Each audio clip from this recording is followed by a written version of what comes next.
సంపద తెలిసిన party NDA.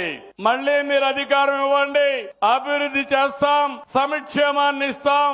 అందుకే సూపర్ 6 అని చెప్పి సూపర్ హిట్ చేసిన పార్టీ ఎన్డీఏ. ఏమమ్మా మీరు చెప్పాలి ఆడబిడ్డలు, ఎన్టీఆర్ భరోసా పింఛన్లు మన నియోజకవర్గంలో 39,641 మందికి 4,000, 6,000, 10,000, 15,000 రూపాయలు ఇస్తున్నాం. అవునా కాదా అని అడుగుతున్నా. అవునంటే గట్టిగా చెప్పండి అవునని. తల్లికి వందనం. ఇప్పుడే బస్సులో వస్తామంటే ఇక్కడే ఉంది ఆడబిడ్డ, 6 మంది పిల్లలు. ఆవిడ్ని అభినందిస్తున్నా. 6 మంది పిల్లలకు ఒక్కొక్కరికి 15,000 ఇచ్చా. అవునా కాదా ఆడబిడ్డను అడగండి. దగ్గర 78,000 రూపాయలు 6 మంది పిల్లల అకౌంట్ ఆ తల్లి అకౌంట్ లో పడిందంటే అది తెలుగుదేశం పార్టీ యొక్క నిజాయితీ, చిత్తశుద్ధని మరొకసారి విజ్ఞప్తి చేస్తున్నా. అన్నదాత సుఖీభవ 7,000 రూపాయలు మీ అకౌంట్ లో పడ్డాయా లేదా? పడుంటే రైతులు గట్టిగా చప్పట్లు కూడా చెప్పండి ఎస్ అని. ఏమమ్మా ఆడబిడ్డలు గ్యాస్ కనెక్షన్లు ఇస్తున్నావా లేదా? నేనే దీపం పెట్టా. ఇప్పుడు 3 సిలిండర్లు ఉచితంగా ఇస్తున్నా. అవునా కాదా అని అడుగుతున్నా.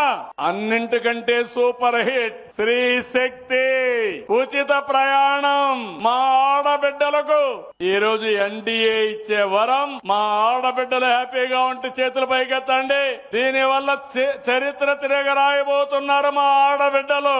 ఇప్పుడే ఒక ఆవిడ చెప్తుంది, మొన్నటి వరకు నా కూతురు నా దగ్గరికి వచ్చేది కాదు, భర్త బయట పోయినాడు, స్కూటర్ లేదు కాబట్టి నేను రాలేకపోతున్నానని చెప్పేది. ఇప్పుడు భర్త సహకరించకపోయినా ఇష్టపడకపోయినా నన్ను చూడాలంటే ఫ్రీ బస్సులో నా కూతురు వచ్చి చూసిపోతుందని ఆ తల్లి చెప్పే పరిస్థితి వచ్చింది. ఇంకో పక్కన మెగా డిఎస్సి మొట్టమొదటిసారిగా విన్నాను.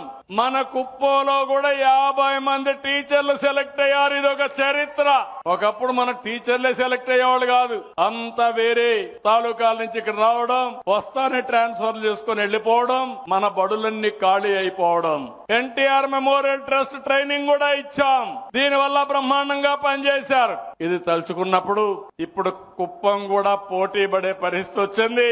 పోటీ ప్రస్తుతం పడుతుంది. రాబోయే రోజుల్లో పోటీలో తిరుగులేని శక్తిగా ఈ నియోజకవర్గం తయారవుతుందని నేను ఆకాంక్షిస్తున్నా. నేను ఆ రోజు ఒక మాట చెప్పాను, మెగా డిఎస్సి ద్వారా యువతకు ఉద్యోగాలు ఇస్తాన్నాం. ఇచ్చాం, మాట నిలబెట్టుకున్నాం. ఈ రోజు కొంతమంది ఆటో డ్రైవర్స్ ఉన్నారు, వాళ్ళు కూడా ఇబ్బందుల్లో ఉన్నారని బాధపడుతున్నారు. మా శ్రీశక్తి ఆడబిడ్డలకు ఇచ్చిన తర్వాత వాళ్ళు కూడా ఇబ్బంది పడుతున్నారు. వాళ్ళతో కూడా మాట్లాడి ఎలక్షన్ మేనిఫెస్టోలో చెప్పినట్టు వాళ్ళని కూడా ఆదుకోవడానికి అన్ని విధాల ప్రయత్నం చేస్తామని చెప్పి మీ అందరికీ తెలియజేస్తున్నా. ఈ ప్రభుత్వం అనేది అందరి ప్రభుత్వం. ప్రతి ఒక్కరికి న్యాయం చేసి ఎవరికి కూడా ఇబ్బంది లేకుండా చేస్తామని చెప్పి నేను మీకు తెలియజేస్తున్నా.